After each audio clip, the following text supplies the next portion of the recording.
Halo para Seto, ketika kerajaan Inggris turun pamor setelah Perang Dunia II dan Amerika Serikat muncul sebagai kekuatan dunia yang dominan, Afghanistan tetap berada di garis depan Perang Dingin. Pada tahun 1973, raja terakhir Afghanistan digulingkan dalam kudeta oleh sepupu dan saudara iparnya, Mohammed Daud Khan, yang kemudian mendirikan sebuah republik. Uni Soviet menyambut baik pergeseran ke kiri ini, tetapi kegembiraan mereka segera memudar karena Daud Khan yang otoriter menolak untuk menjadi boneka Soviet. Selama pertemuan pribadi tahun 1977, dia memberitahu pemimpin Soviet Leonid Brezhnev bahwa dia akan terus mempekerjakan pakar asing dari negara-negara di luar Uni Soviet. Dia mengatakan Afghanistan akan tetap miskin jika perlu, tetapi bebas dalam tindakan dan keputusannya. Begitu ujarnya.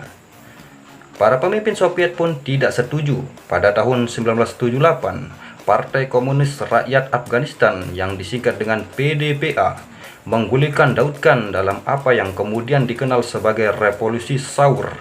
Daud Khan dan 18 anggota keluarganya meninggal dunia.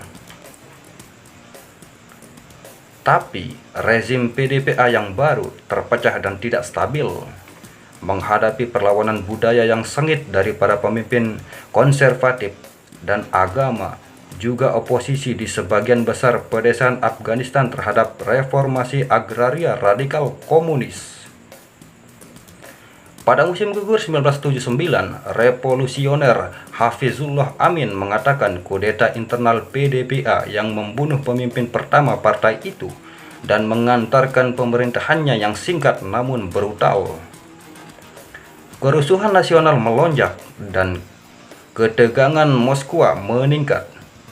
Kekacauan Afghanistan mengkhawatirkan para pemimpin Soviet, terutama karena hal itu meningkatkan kemungkinan bahwa para pemimpin Afghanistan mungkin meminta bantuan Amerika Serikat, dan invasi pun tak terelakkan lagi. Pada malam Natal 1979, Uni Soviet memulai invasi ke Afghanistan, negara tetangga yang berada di Asia Tengah. Pertama, Soviet menjatuhkan pasukan elit ke kota-kota utama Afghanistan. Segera setelah itu, mereka mengerahkan divisi bermotor melintasi perbatasan. Dalam beberapa hari, KGB yang telah menyusup ke istana Presiden Afghanistan meracuni presiden dan para menterinya, membantu melancarkan kudeta yang didukung Moskwa untuk mengangkat pemimpin boneka baru, yaitu Babrak Karmal.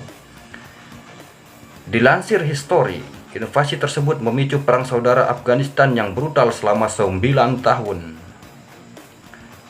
Pada saat pasukan Soviet terakhir ditarik keluar pada awal 1989, melintasi jembatan persahabatan, konflik tersebut telah menelan korban jiwa sekitar 1 juta warga sipil dan sekitar 125.000 pejuang Afghanistan Soviet dan lainnya.